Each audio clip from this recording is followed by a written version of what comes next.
प्यारे बच्चों, संस्कृत व्याकरण की कक्षा में आपका स्वागत है। आज हम लोग तत्पुरुष समास को पढ़ेंगे और तत्पुरुष समास के अंतर्गत द्वितीया तत्पुरुष, तृतीया तत्पुरुष, चतुर्थी तत्पुरुष, पंचमी तत्पुरुष, षष्ठी तत्पुरुष, सप्तमी तत्पुरुष आता है, जो कि हम आगे आपको बताएंगे कि कैसे द्वितीया होता है, कैसे तृतीया होता है। सबसे पहले हम लोग तत्पुरुष समास की परिभाषा को देखते हैं। उत्तर पदार्थ प्रधान तत्पुरुषः, कहने का ऐसा यह है कि जिसमें उत्तर पद की प्रधानता होती है, यानी उत्तर पद, पूर्व पद और उत्तर पद, दो पद होते हैं। पूर्व माने पहले का, उत्तर पद माने बाद के। तो जिसमें बाद वाले पद की प्रधानता होती है वहाँ पे तत्पुरुष समास होता है। जैसे आप यहाँ देखिए, धानेन अर्थ, तो यहाँ धानेन और अर्थ शब्द दिया हुआ है, तो अर्थ जो है हमारा वो उत्तर पद हो गया। पूर्व पद हमारा क्या है, धानेन। तो उसमें क्या होता है कि जो उत्तर पद होता है उसी के आधार पे लिंग का हम निर्धारण करते हैं। कैसे? अर्थ पुल्लिंग शब्द के अंतर्गत आता है, तो हम लोग इसका जब सामासिक पद बनाते हैं, समास से युक्त पदों को जब बनाते हैं, तो इसमें हमारा बनता है धान्यार्थ, यानी जो विसर्ग था वो लास्ट में भी लग गया। अब हम लोग आगे चलते हैं और समझते हैं कि तत्पुरुष समास के भेद। तत्पुरुष समास के भेद के अंतर्गत व्याधिकरण तत्पुरुष और समानाधिकरण।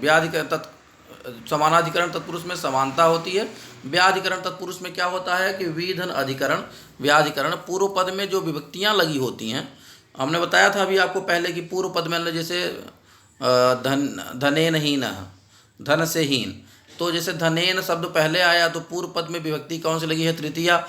तो कहने का आशय वही है कि जिस प्रकार से कि जो विभक्तियां लगी होती हैं उन्हीं के नाम पर आने वाले पुरुषों के नाम रख दिए जाते हैं। ये 6 प्रकार के होते हैं: द्वितीय तत्पुरुष, तृतीय तत्पुरुष, चतुर्थी तत्पुरुष, पंचमी तत्पुरुष और षष्ठी तत्पुरुष, सप्तमी तत्पुरुष। आगे हम लोग देखते हैं उदाहरण। द्वितीय तत्पुरुष, इसमें प्रथम पद में द्वितीय विभक्ति होती है, जो समास होने के बाद लुप्त हो जाती है। द्वितीय तत्पुरुष के उदाहरण इस प्रकार से हैं कि इसमें देखिए ऊपर लिखा है समास विग्रह, समस्त पद और हिंदी अर्थ। तो इसमें उल्टा हो गया है, समस्त पद हमारा पहले होना चाहिए और समास विग्रह बाद में होना चाहिए। तो यहाँ समस्त पद कृष्ण श्रितः जो है ये समस्त पद है, और समास विग्रह क्या हुआ इसका, विग्रह मतलब अलग करके, और समस्त माने एक साथ। कृष्ण श्रितः आप देख रहे हैं कि एक साथ है, और कृष्णम श्रितः अलग अलग है, तो ये समास का विग्रह हुआ, इसमें अलगाव हुआ। तो आप लोग देखेंगे कृष्ण श्रितः, कृष्णम श्रितः, कृष्ण को प्राप्त, कृष्णम में द्वितीय विभक्ति लग गई, कृष्ण को प्राप्त, को चिन्ह हो गया किसका है, द्वितीय विभक्ति।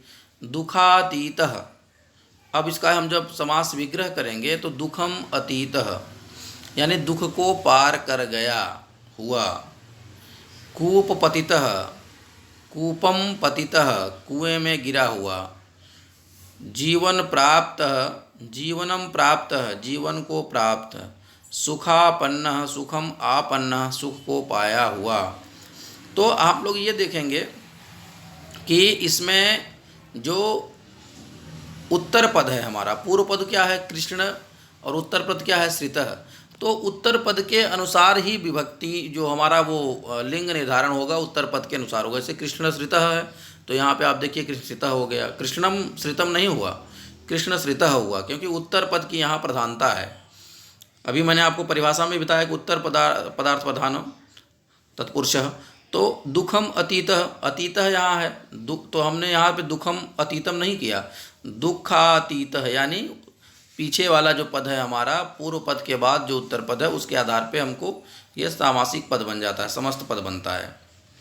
तो आप यहाँ देखिए कृष्णम, दुखम, कूपम, तुहिनम, जीवनम, सुखम, इन सब में द्वितीय विभक्ति का प्रयोग है, इसलिए यहाँ पे द्वितीय तत्पुरुष समास है।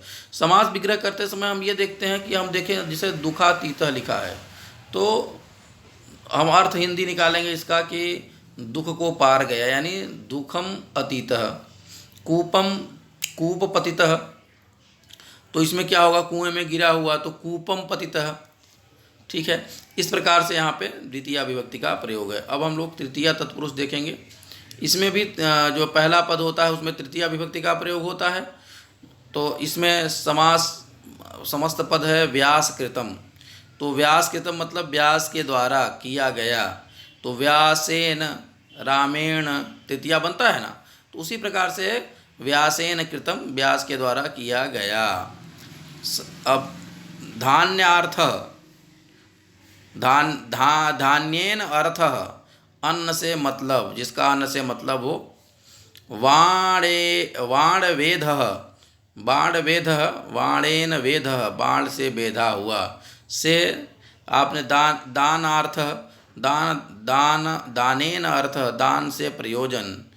तो इस प्रकार से व्यासेन, संकुलया, दानेन, वाणेन, दानेन, मासेन, सब में तृतीया विभक्ति का प्रयोग है। इसलिए यहाँ पे हम लोग तृतीया तत्पुरुष समास कहते हैं। चतुर्थी तत्पुरुष समास। चतुर्थी तत्पुरुष समास में, इस समास में पहला पद चतुर्थी विभक्ति में होता है। जैसे आपने देखा कि द्वितीया में द्वितीया विभक्ति होता है, तृतीया तत्पुरुष में तृतीया विभक्ति होती है। ठीक है, तो इस प्रकार से हम लोग इसका देखेंगे। समस्त पद है भूत बलि ही। तो भूत बलि, भूत माने होता है प्राणी, तो भूत, भूताय बलि, भूत के लिए बलि, जीव के लिए बलि। भूताय जैसे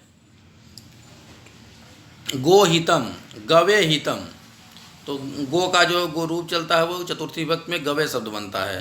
पितृसुखम, पित्रे सुखम, पिता के लिए सुख।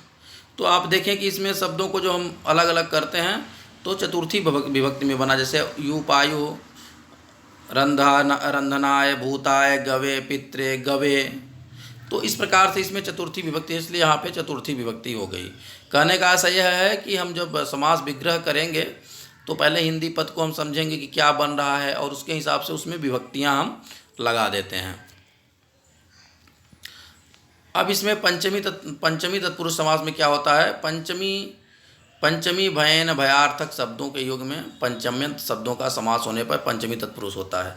कहने का ऐसा यह है कि जहाँ किसी से डरता है आदमी, दूर होता है, डरे या दूर हो, वहाँ पे पंचमी विभक्ति होती है। तो जैसे आप यहाँ ऊपर उदाहरण दिया हुआ है, चौरात भयम, चौरात भयम, चौरात मतलब चोर से, भयम माने डर, चोर से जो भय है। तो यहाँ पे आपने देखा कि चौरात भयम, और जब हम इसका समस्त पद बनाते हैं, जब सामासिक पद हो जाता है, समस्त पद बनेगा तो क्या बनता है? चौर भयम। अब चौर भयम का हम अगर हिंदी अर्थ निकालेंगे तो चोर से भय, तो चोर, तो हम इसको करेंगे चौरात भयम, चोर से भय।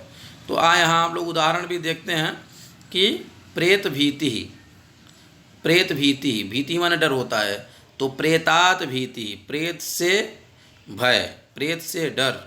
सर्प भीतः, सर्पात भीतः, सर्प से डरा हुआ। व्याघ्र भीतः, व्याघ्रात भीतः, व्याघ्र से डरा हुआ, व्याघ्र से डरा हुआ। गृह निर्गतः, गृहात निर्गतः, घर से निकला हुआ। इस प्रकार हम देखते हैं कि प्रेतात, सर्पात, व्याघ्रात, गृहात, इन सब में पंचमी विभक्ति है यहाँ, इसलिए यहाँ पे पंचमी तत्पुरुष समास हो गया। षष्ठी तत्पुरुष समास को देखते हैं कि इसमें पहला पद जो होगा वो षष्ठी विभक्ति का होगा। एक वचन में है कि द्विवचन में है कि बहुवचन में, वो आप देख कर समझेंगे। जैसे है गजराजः, तो गजराजः का अर्थ होता है कि गजों का राजा, अर्थात हाथियों का राजा। तो हाथियाँ बहुवचन है, तो यहाँ हम लिखेंगे गजानाम राजा। तो गजस से गजयो गजानाम, इसमें जो है ये बहुवचन हो गया, लेकिन है तो षष्ठी विभक्ति ही गजानाम। अगर हम करते गजस से राजा तो गजराज तो भी सही था, लेकिन गजानाम राजा, गजों के राजा, हाथियों के राजा, तो इसलिए हम यहाँ पे षष्ठी तत्पुरुष यहाँ पे हम समझते हैं। राष्ट्रपति, राष्ट्रस्य पति, राष्ट्रपति का अर्थ क्या होता है? राष्ट्र के पति, तो राष्ट्र का पति, राष्ट्र का स्वामी, तो राष्ट्रस्य पति यानी राष्ट्र के स्वामी। रामस्य बनता है षष्ठी में, उसी प्रकार से राष्ट्रस्य पति। ठीक है, तो यहाँ पर भी षष्ठी विभक्ति है। राजपुरुषः, राजपुरुषः, राजा शब्द का जो षष्ठी विभक्ति में रूप बनता है वो राज्ञ है, और पुरुषः का पुरुष ही बनता है, इसलिए राज्ञ पुरुषः, राजा का पुरुष। राजपुत्र, राजा का पुत्र, राज्ञ पुत्र। गंगा जलम, गंगायाः जलम, क्योंकि बालिकायाः बनता है ना षष्ठी में, उसी प्रकार से गंगायाः जलम, गंगा का जल। तो इस प्रकार से यहाँ पे षष्ठी तत्पुरुष समास है, यानी षष्ठी विभक्ति है तो हम इसको बोल सकते हैं षष्ठी तत्पुरुष समास है। सप्तमी तत्पुरुष समास में देखेंगे, इसमें क्या होता है कि चालाक, धूर्त और निपुण के योग में जो है सप्तमी विभक्ति के प्रयोग किया जाता है। तो हम लोग देखते हैं शास्त्र प्रवीणः, शास्त्रे प्रवीण, शास्त्र में प्रवीण, शास्त्रों में जो शास्त्र में प्रवीण है, तो शास्त्रे प्रवीण।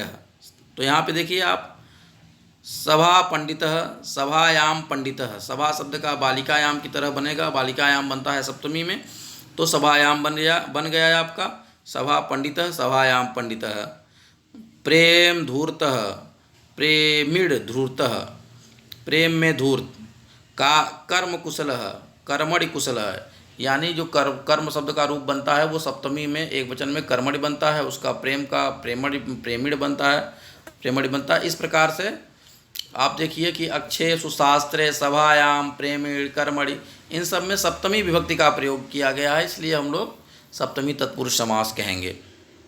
तो बच्चों आप लोगों ने समझ लिया कि तत्पुरुष समास में जो है हमारा वो विभक्तियाँ छिपी हुई होती हैं, 7 विभक्तियों का प्रयोग किया जाता है और वहाँ पे तत्पुरुष समास हो जाता है। तत्पुरुष समास में जो उत्तर पद होता है उसकी प्रधानता होती है, उत्तर पद के अनुसार ही उसमें हमारा लिंग का निर्धारण होता है। तो धन्यवाद बच्चों, फिर अगले समास के साथ हम फिर से उपस्थित होंगे। आपका दिन शुभ हो।